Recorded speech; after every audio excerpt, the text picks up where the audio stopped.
What's the point of maths? It's a good question. What is the point of maths? Well, we can start by looking at the point of triangles. All puns intended. Can't do both. One or the other. Is it going now, is it? It's quite tricky, mate. Once you start trying to make the machine do something, you realise how difficult it is.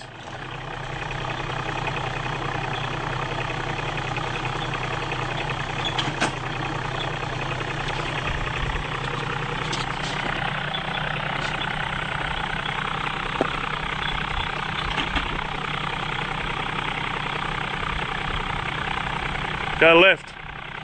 Yeah.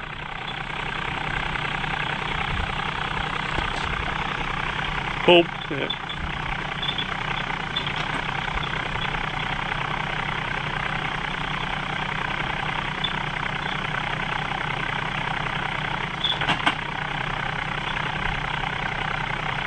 Forward with the B, with the B. Yeah, forward. Now right. Left, sorry. And that'll crowd it like this. Dave?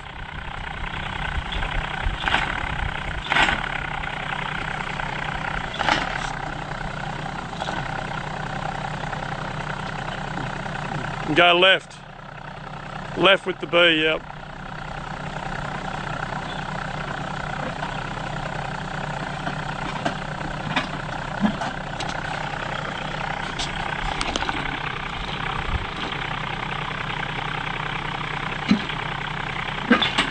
Just pull back a little bit with the B. No, B. Pull back a little bit towards you. No. Pull back. Yeah. And the left. Now go left with your B again. So what you're trying to do is to go.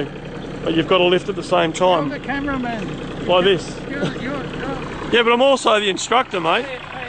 You got to do both. You got to do both when you're the instructor.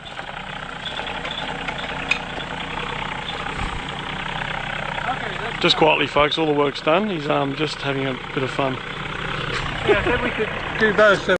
Operating a digger is a bit like flying a helicopter. You have two hand controls, each of which can move in 4 different directions to do 4 different things.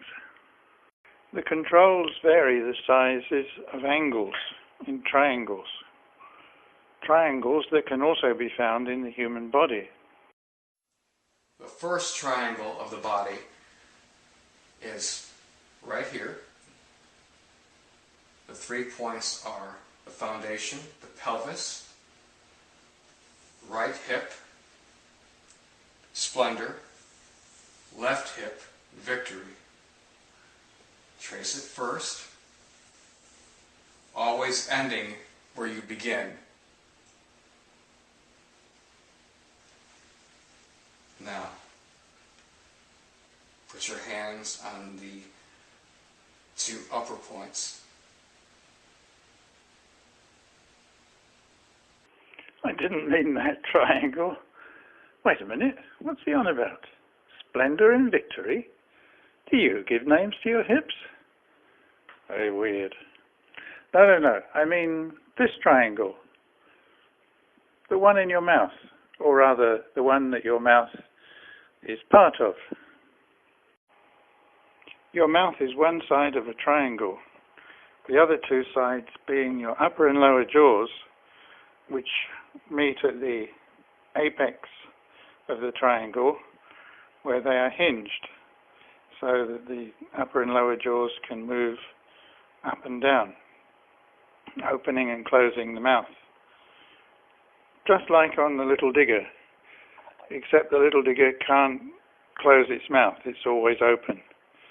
So the whole mouth apparatus is hinged on a pivot at the end of its arm. Here you can see the 2 mouths side by side. The angle of the digger's teeth is very different from that of the human. The digger's teeth are more or less in line with the equivalent of the human upper jaw. which is on the bottom because the digger's mouth is sort of upside down. The pivot on the digger corresponds to the pivot in the human neck, which allows the head and the mouth with it to rotate in the vertical plane, or put it another way, nod up and down. Human teeth and digger teeth do essentially the same job. They're used for slicing through stuff. In the digger's case, slicing through the dirt, and hopefully in the human case, slicing through things that are a bit tastier than dirt. Human teeth close, the upper teeth close on the lower teeth, whereas the digger teeth only slice through as the shovel is dragged by the arm. In this picture, the teeth are painted a nice vampire red. And here's where you might want to calculate the area of a triangle. Because if you were designing diggers, you would want to have a designed capacity for the mouth. And the digger's mouth is roughly this shape, square on the top and bottom, and triangular on the sides. So to calculate the volume of dirt you could scoop up in one go, that would be the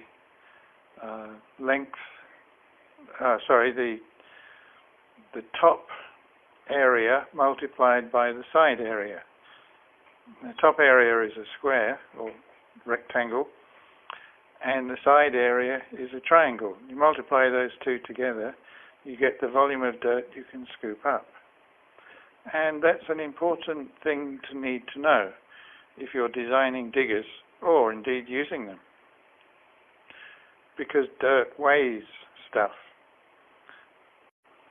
So the digger arm and the shovel pivot have to be strong enough to be able to lift the weight of the dirt that's in the shovel.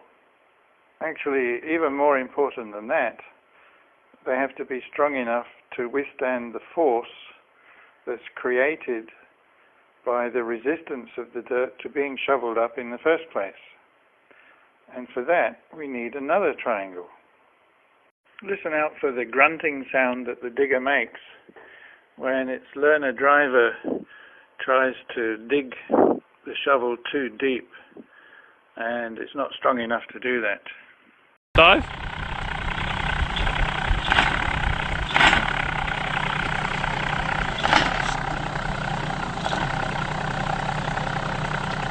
When the operator tries to move the shovel in the direction of the yellow arrow, if there's any dirt in the way, it will resist. And if there's so much dirt, it will resist strongly enough so that there's a balancing force in the red direction, and the shovel gets stuck. It can't move because it's not powerful enough to overcome the red force of resistance of the dirt. And that's when it grunts. Dive.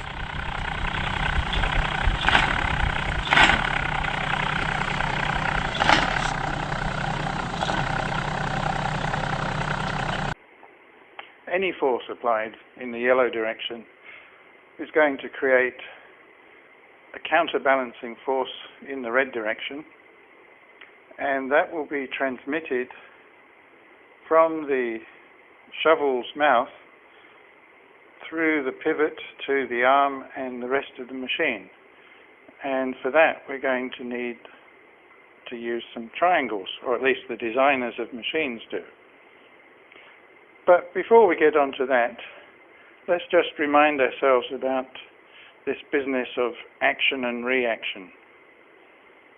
It was Isaac Newton that realized that forces balance out. if you apply a force in one direction, you can expect a reaction force in the opposite direction. You push someone, they'll push back. You might be strong enough to push them over, but there'll still be a resistance force. And if you try and bully someone, eventually you'll get bullied back and serve you bloody well right. As Newton explains, action and reaction are equal and opposite, even if in the human context the reaction comes from an unexpected quarter. In the case of the digger, there are no unexpected quarters. We can calculate it. The red reaction force is transmitted to all the components of the digger as they're physically connected. And to calculate what effect it will have on each part, we will use triangles.